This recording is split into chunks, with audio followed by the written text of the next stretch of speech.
मित्रांनो, बिग बॉसच्या घरात होती किराणा सामानाची चोरी आणि टीम ए होतीये पुन्हा एकत्र. हो मित्रांनो, जेव्हा घरामध्ये संग्राम चौगुले यांची वाईल्ड कार्ड एंट्री झाली आणि तेव्हा त्यांना बिग बॉसने जो टास्क दिला होता की बाबा अपात्र सदस्य जे असतील त्यांना स्विमिंग पूलमध्ये धक्का देऊन त्यांचं योग्य ते कारण द्या.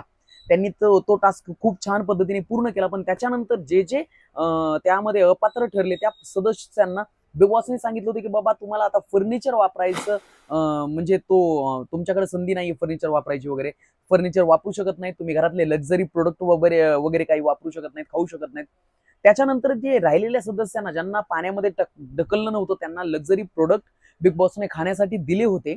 आणि जे सदस्य विहिरीमध्ये पडले होते, ज्यांना स्विमिंग पूलमध्ये टाकण्यात आलं होतं, त्या अपात्र सदस्यांना त्या सामानाची म्हणजे वापरायची काही मुभा दिलेली नव्हती. पण तरीही जान्हवी वगैरे या लोकांनी गपचूप ते सामान वगैरे चोरून ठेवलं. जसं अरबाजने कॉफीचं पॅकेट चोरलं, निकीने काही चॉकलेट्स वगैरे चोरून डार्क चॉकलेट वगैरे त्याच्या बेड खाली वगैरे लपवले. इव्हन बाथरूम मध्ये देखील अरबाजने ते चॉकलेट वगैरे लपवले होते. याचा खूप भयंकर, मला तर खूप खूप वाईट वाटलं होतं, खूप राग आला होता की यार तुम्ही किराणा सामानाची चोरी करून ठेवताय. जेव्हा बिग बॉसने सांगितले की तुम्हाला काही वापरायची संधी नाहीये, तुम्ही नाही वापरू शकत, काही बॉईल खाऊ शकता. बॉईल मध्ये भरपूर आहे ना, तुम्ही दाल राईस बॉईल करून खाऊ शकता, आलू बॉईल करून खाऊ शकता, तुम्ही अंडी बॉईल करून खाऊ शकता, चिकन बॉईल करून खाऊ शकता. एवढे सगळे पदार्थ असताना तुम्ही जे यांच्यासाठी जेवण बनतंय त्याच्यामध्येच तुम्ही आता तूप खायचं नव्हतं. तर तेव्हा जान्हवीने स्वतः त्यांना वैभवच्या प्लेटमध्ये 2-4 चमचे तूप टाकलं. वर्षाताई म्हटल्या होत्या की बाबा प्लीज हे नको वापरू. सूरजची पण एका ठिकाणी चूक झाली की बाबा तिने चॉकलेट द्यायला नाही पाहिजे होतं निकीला, तर दिलं. त्याच्यानंतर निकी नको म्हटली, पण एकदा सूरज बोलला की ठीक आहे नकोय तर नको. पण नको म्हटल्यानंतर देखील निकीने मग फोर्स केला की ठीक आहे आता देतोयस ना तर दे मला. पण मग निकीचं हे काम होतं की बाबा ठीक आहे नाही देतायत किंवा आपल्याला खायचं हे नाहीये तर त्या नियमाचं पालन केलं पाहिजे. पण बिग बॉसच्या घरात नियमांचं पालन कोणीही करत नाहीये, एकदम वाऱ्यावर सोडले. त्याच्यानंतर जो टास्क होता नॉमिनेशनचा, आता एका हप्त्यामध्ये या हप्त्यामध्ये संग्राम चौगुले वाईल्ड कार्ड आल्यामुळे त्यांना नॉमिनेशनचा टास्क मधनं एकदम फ्री मुभा होते, त्यांना संचालक बनवलं होतं. आणि संचालक बनवल्यानंतर सूरजला कॅप्टन असल्यामुळे त्याला एक इम्युनिटी मिळाली होती की तो नॉमिनेशन पासून सुरक्षित होता, तो नॉमिनेट नाही होऊ शकत. आता कालच्या टास्क मध्ये नॉमिनेट झालेले आहेत आर्या, वैभव चव्हाण, अभिजित सावंत, वर्षाताई आणि निकी. या 5 लोकांमध्ये कोण घराच्या बाहेर जाईल, कोण थांबेल काही माहित नाहीये. पण तुमचे जे आवडीचे सदस्य असतील ती प्लीज तुम्ही त्यांना वोट करा आणि सेव्ह करा, घरामध्ये ठेवण्याचा प्रयत्न करा. आता कालच्या टास्क मध्ये जेव्हा बिग बॉसने सांगितलं की लक्झरी प्रोडक्ट तुम्हाला वापरायचे नाहीयेत, तरीही काही काही सदस्यांनी गपचूप ते लपून ठेवले आणि वापरायचा प्रयत्न केला. फर्निचरवर बसण्याचं ठीक आहे, फर्निचरवर तुम्ही बसायला तुम्हाला सांगितलं नाहीये, पण तरीही चुकून एखादा माणूस बसतो, कारण सवय लागायला 1 हप्ता जर ती तुम्हाला शिक्षा दिलीये, 1-2 दिवस ती सवय पडायला जातात, मान्य. पण जेवणामध्ये तुम्ही चोरी करून ठेवता, हे लय भयंकर प्रकारचं खूप वाईट प्रकरण घडलं बिग बॉसच्या घरामध्ये. बिग बॉसनी जो कालचा टास्क झाला नॉमिनेशनचा, त्याच्यामध्ये पण जो संदूक त्या याच्यावरती ठेवायचा होता, तर त्याच्यानंतर पण ते एवढे आपसामध्ये भांडणं झाले वैभवचे, आर्याचे आणि अभिजितचे. त्याच्यामध्ये मग संचालक म्हणून संग्राम चौगुलेंना असा निर्णय घ्यावा लागला की बाबा तिघांनी तिथे संदूक नाही ठेवला, त्यामुळे तिघे पण नॉमिनेट झाले.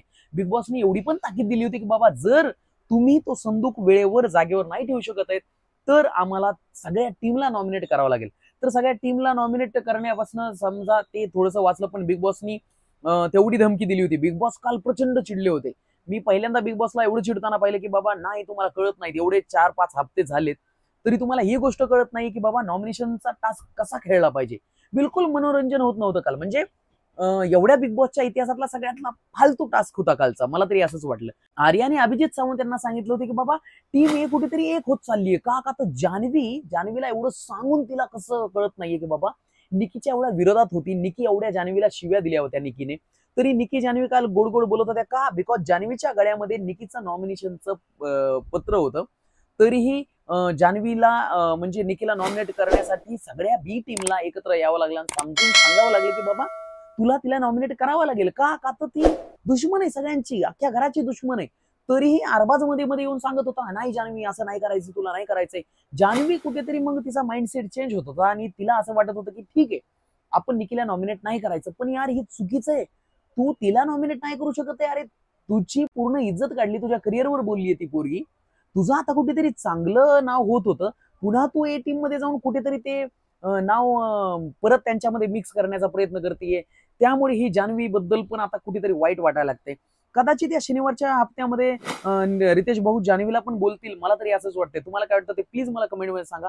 वैभव चव्हाण, जान्हवी, निकी आणि आपला अरबाज या चौघांमधून जो पाचवा आपला गोटा बोडारी होता, छोटा बोडारी, तो घराच्या बाहेर आलाय. पण आता चौघांचीच ही जी टीम आहे तीच राहिली आहे.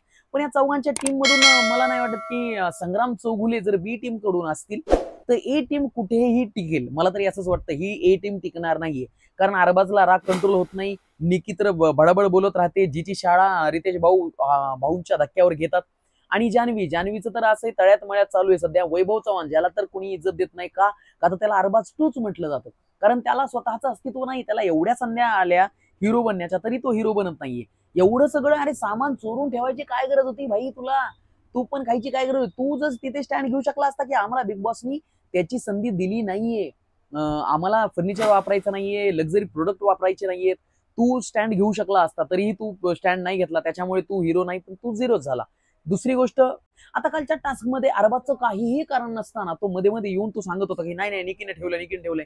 अरबाजवर जेव्हा संग्राम चौगुले भडकले की बाबा हे बघ मला संचालक बनवलेले, त्यामुळे मी स्पर्धक नाही, आता तुमचा संचालक आहे. बिग बॉसच्या नंतर मी आहे आता इथे सांगणारा. सो संचालक सांगत असताना तुला मध्ये मध्ये करायची काही गरज नाहीये. तर मला असं वाटतं की सायलेंटली अरबाज वर यांचा जो गेम चालू आहे संग्राम चौगुले यांचा, तो कुठेतरी दिसतो. आणि पहिल्याच दिवसांमधून जो संग्राम चौगुले यांची जी पॉवर आहे ती दिसायला लागली आहे कुठेतरी. मला तरी असं वाटतं टीम ए जरी पुन्हा बनली तरी टीम बी आता स्ट्रॉंग होत जाईल, बिकॉज त्यांच्या सोबत संग्राम चौगुले होते, आहेत आणि राहणार. तुम्हाला काय वाटतं ते प्लीज मला कमेंटमध्ये सांगा. आणि व्हिडिओ जर आवडला असेल तर व्हिडिओला लाईक करा, शेअर करा, चॅनलला सबस्क्राईब करा. कारण ही पीपीची दुनिया जरी माझी असली तरी हे चॅनल आपले. धन्यवाद.